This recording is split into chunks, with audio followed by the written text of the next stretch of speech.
Inventory is going up. The market is softening. So today we're going to talk about why it's important to price your home right. You better get fired up. Back from birthday week. How was birthday week? Awesome. How are you, Joe? I'm amazing, man. I'm amazing. Had a good weekend with my girls, so I'm back at it on Monday, fresh. Guys, today we're going to talk about something that I think everybody kind of knows. They've got a gut feeling about it. It's not really hidden when it comes to discussing prices and pricing strategies with realtors, but it's challenging because we've all grown up with different experiences, whether it's with our parents or in the businesses we're in or whatever it is. We've had different experiences when it comes to negotiating. So a lot of us have different viewpoints on how to price a home. And not a lot of people have actually had the in-depth conversation, right? We've all heard on the surface, but we haven't had the in-depth conversation of the why behind pricing your home right. And what I mean by that is if the realtor comes and says, hey, looking at all these comps, it looks like your home is worth between 440 and 450. Let's price it at 450, right? A lot of sellers are going to say, let's try 470, see what happens, and we can always drop the price in a month. It's pretty common to hear that. Lissette, how often would you say you hear that? Very often. It's one of the top conversations we have with our sellers when we sit down on a listing appointment. Yeah, probably more than half. And Mhm. honestly, if I'm working with someone who, knows, loves, and trusts me, or a referral, it generally goes a little bit better because there's a level of trust there. But if I'm dealing with someone that I've never met before and I got it through some sort of marketing, or I connected with them because they're an expired listing, right? They were with another realtor, the contract expired. Now I'm talking with them, or they're a for sale by owner. There isn't that same level of trust. So a lot of times with those folks, it's increasingly difficult to get them to price their home correctly. So I think a lot of people think, well, if I price it at 470 and it's worth 440 to 450, we'll just get offers for 440 to 450. And, maybe we'll get them to take 455, 460. Maybe we won't. We'll take 450. But that's what we'd like to see. And it doesn't quite work that way. So Lissette, tell me, I'm a seller. When you're coming into my home and we're talking about pricing for the first time and we're looking at all these comps, what's the discussion that you're having with sellers when it comes to a pricing strategy? I think it's really important to keep in mind what's the motivation for the seller. Are you interested in getting this property sold, getting it off the market in, a timely manner? Are you thinking of maybe getting under contract within 30 days? Pricing is essential. If you don't care and you just want the property sitting in the market, you don't care how many showings you get, you just want to feel out, then I'll be like, okay, well, if you're going to price it high, this is what we're going to expect. We're going to expect the property to sit on the market a little bit longer. We're going to expect a little bit less showings. But pricing it correctly is essential to get that property not just shown, but get it sold, make sure it appraises correctly, and that you're getting the buyers that fit the demographics, that fit what that property is looking for. So if you have buyers that only approve up to 450, but you want to list your property at 475, but your property is comping at 445, you're going to miss out on a whole group of buyers. Yeah, great points. And I'll tell you, I read this the other day. This was actually 3-4 days ago. I read this. 62%. If you get a listing that sits on for 6 months, that's a typical contract with a realtor, and it doesn't sell, 62% of showings come in that first 30 days. That means the other 38% comes over the next 5 months combined, right? So what that tells me is you're getting the most amount of excitement, the most amount of traffic, the most amount of attention, the most amount of showings in that first 30 days, right? I'll also say, and there's a saying in real estate, your first offer is usually your best offer. And it's true. And it's not magical. It's not a sales statement to get you to agree to it so we make a commission and close the deal. You got to think about the psychology of the buyer involved.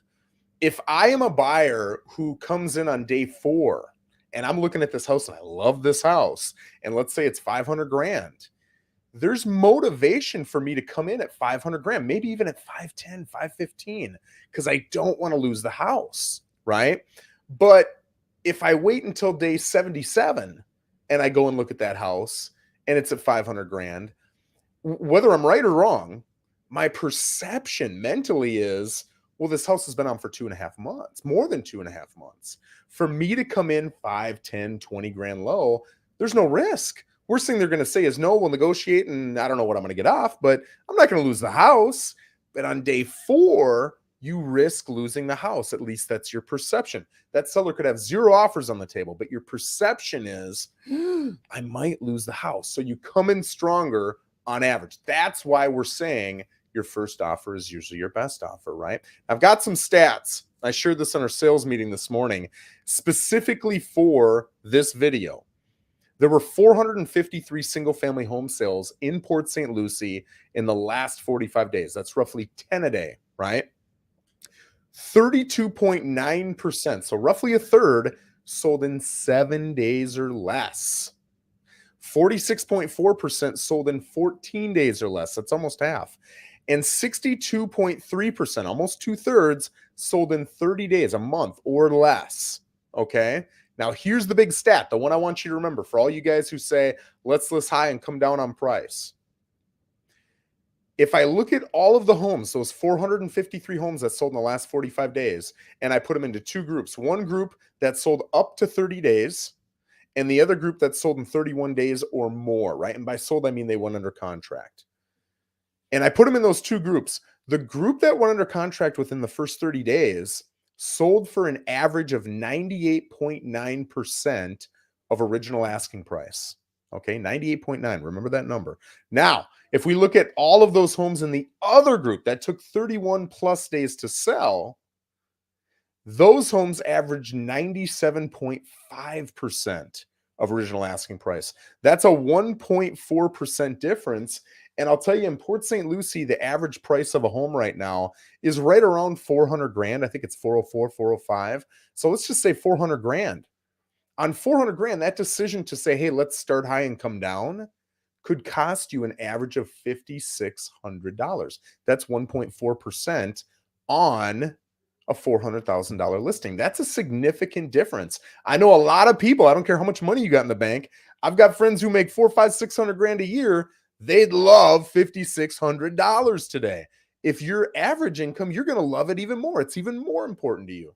So guys, I say this because you're my community. I want to see you be successful. I also understand the typical mindset of someone who maybe hasn't negotiated a lot or hasn't experienced a lot of this before. And I really want to impress upon you that if you really want to get what your property's worth, and maybe even a hair more if you get lucky, you need to create a frenzy, right? I like to think of sharks, and you want to drop a little bit of blood in that water to create that frenzy. So if you read the verbiage on this video, we talked about the 4 reasons a home doesn't sell, right?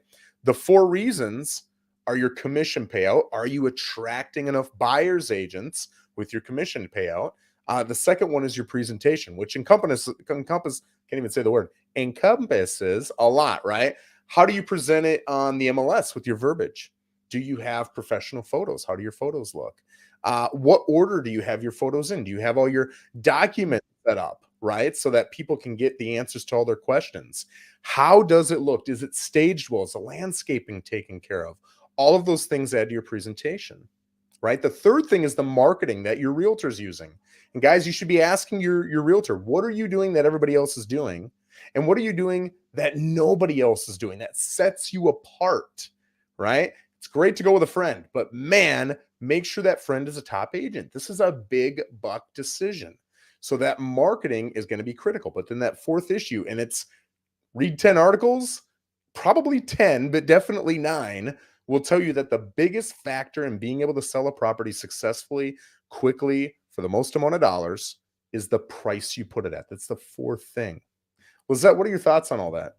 No, I couldn't agree with you more. Those are great points, Joe. And, just to emphasize how important it is to have a price, right? Specifically within those first 7 to 14 days, that's when you're going to have the most action, most people looking at that listing. And that's when you really want to have that healthy competition. And maybe you even end up even at asking price or over asking price. But starting up too high, you're already eliminated the amount of buyers you're going to have looking at that property. And they're going to feel that they now have to come down at a lower price point to feel justified why they're paying so much for your property. So just listen to your agent, understand why and how are they coming up with these numbers. And if it makes sense, follow their advice. Yep. Wonderfully said. Last 2 points I'm going to make. I'm going to piggyback on what Lissette just said. Not just seeing the comps, right? Hey guys, here's a comp for 450, 455, and 458. I think your home is worth somewhere between 450 and 458. Not just seeing those comps, but the process. All right, great, Lissette. I appreciate it. But how did you get those comps? Why didn't you use this comp? Why didn't you use this comp? What was the process? If you listen to 2 or 3 realtors' processes, you'll see the difference. You'll see the confidence. You'll see how professional they are in the process that they use to be able to pull the comps, right? That's huge. And the last thing I'll say is strategy, right? With major price points. Let's go back to that example I was using. I look at all the comps and I say, hey, Lizette, your property's worth 440 to 450. It's not that crazy to list it at 450. That's a major price point.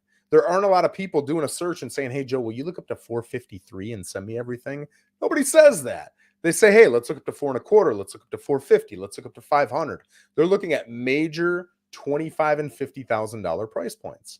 So if your price window is 440 to 450, not a big deal to be at 450, right? That's exactly where I'd list my own home. However, if the price range that we're looking at is 455 to 465, now I meant to say 445 to 455. Now you really want to be at 450 still. Yes, you're thinking, oh, but what if I got 455? Here's the thing. If you go at 451, just a hero for 450, you're losing every single buyer in that buyer pool looking up to 450. They're either looking up to 450 or 4 to 450 or 350 to 450, whatever they've got set in Zillow, Realtor, Trulia, Redfin, like all the different websites, you're not going to be in there. So you're going to lose out on all those buyers. Oh, by the way, at 451, everybody who's looking at your home, you're the worst home that they're looking at, right? Because they're comparing it to homes that are 470, 480, 490. They're probably looking up to 500, 475. You're the lowest one on that list. Whereas if you're at 450, you're going to be the best on a lot of people's lists. And when you're the best, going back to what I said earlier, you're going to get more offers and you're going to get higher offers. Guys, I appreciate you joining us. Thanks for doing this. Lizette, it was a wonderful idea. This was Lizette's idea to bring this up, so thank you very much. If you guys have ideas for future videos, please share them in the comments. We'd be more than happy to do a video on them. And please, whether you're watching on YouTube or on Facebook, go hit that like button and subscribe. I appreciate you. Have a wonderful day. Thanks.